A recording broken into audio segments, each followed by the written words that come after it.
جبت لكم اليوم طريقة قلي الكالامار اللي كتجي بحال ديال المطاعم البنات، كيجي مقرمش وكيجي بنين بزاف. ندوزو دابا المقادير والطريقة ديال التحضير. غادي ناخد البنات 2 معالق نتاع الدقيق، عندي هنا 2 ديال المعالق كبار. بالنسبة للكالامار عندي نص كيلو، غادي نحتاج 2 معالق تاع الدقيق، وكذلك غادي نحتاج 2 معالق نتاع النشا اللي غادي نخلطهم مع بعضياتهم. من بعد غادي نزيد عليهم كاس ديال الماء، ما خصوش يجي الخليط ديالنا جاري بزاف، خصو يكون ما بين جاري وما بين عاقد، خص الخليط ديالنا يكون شويه عاقد ما بين جاري وعاقد. غادي ناخد الكالامار ديالي من بعد ما غسلته، انا جبته ديجا مقطع، غسلته مزيان وغادي نديرو في هذا الخليط، وغادي نخليها البنات في هذا الخليط 20 دقيقة أو نص ساعة شحال ما بغيتو. بالنسبة للبنات لهاد الخليط أنا لا شابلوغ اللي غادي نديرها ديجا فيها الملحة، إلا قراو في لا شابلوغ، إلا عندكم لا شابلوغ ما فيهاش الملحة ديروا الملحة مع الكالامار دابا. من بعد ما خليت الكالامار ديالي في الثلاجة لمدة نتاع نصف ساعة، غادي ناخد لا شابلوغ. أنا بالنسبة لهاد لاشابليغ البنات ديجا فيها الملحة، داكشي اللي ما درتش الملحة مع الخليط الأول. إلا ما عندكمش الملحة مع لاشابليغ قراو في القابسة اللي غتشريوها، إلا ما عندكمش ديروا شوية الملحة مع الكالامار في هذاك الخليط وخليه باش يتشرب.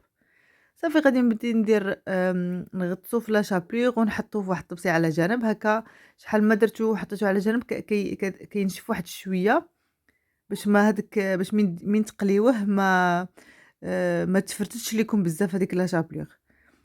بديو ديروه حطوه في شي طبسي اخر او حطوه في شي بلاطو على جنب حتى تساليو، حتى تساليو كامل، عاد ديروه في المقلاة. صافي غادي نكمل بنفس الطريقه حتى نديرو كامل، عاد ندوزو نقليوه.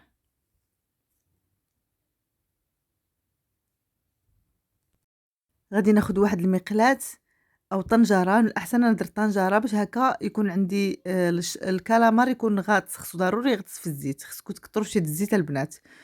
اللي سخنتها مزيان ما تحطوش في زيت بارده، خاص الزيت تكون سخونه بزاف، تكون سخونه مزيان. ومن بعد البنات غادي ندير الكالامار ديالي، وراه ما كيطولش في الطياب، ما يفوتش 3 دقائق 4 ديال الدقائق، راه في الساعه كيطيب البنات، ما خصوش يطيب، حيت الا طاب بزاف راه غادي يقصح ليكم ويجيكم داير بحال لاستيك. وراه في الساعه خصو غير تدخلوه في الزيت وكيتحايد. انا غادي نحاول نقلبو باش كيتحمر ليا حتى في الجهه الثانيه. المهم انه الزيت تكون كثيره باش هكا يتقرمش ليكم ويجيكم زوين. صافي غادي نخليه حتى يتحمر ليا، المهم ما طولوش. من بعد صافي غادي نحيدو وغادي نديرو في الورق، نحطو على شي ورق باش هكا يتشرب ليا هذيك الزيت هذيك، ما تحطوش هكاك في الطبسي، ضروري ديرو هاد الورق هذا باش يتشرب لكم هذيك الزيت. صافي غادي نبقى نحيدو. شوفوا كيفاش كتجي البنات، شوفوا كيفاش كتجي مقرمشه، كتجي مقرمشه، كتجي رائعه البنات، شوف بحال نتاع المطاعم نيشان. صافي دابا انا غادي نكمل بنفس الطريقه، غادي نقلي الكالامار ديالي كامل بنفس الطريقه.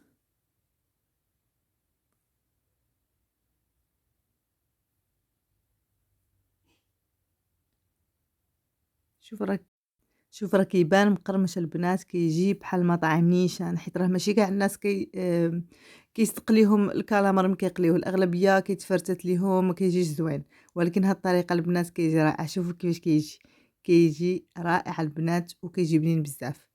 نتمنى يكون عجبكم الفيديو نتاع اليوم والطريقه نتاع اليوم. الا عجبكم ما تنساوش تشجعوني بالتعليق ديالكم الجميله، وشاركوها مع الاصدقاء ديالكم والاحباب ديالكم، ومع السلامه.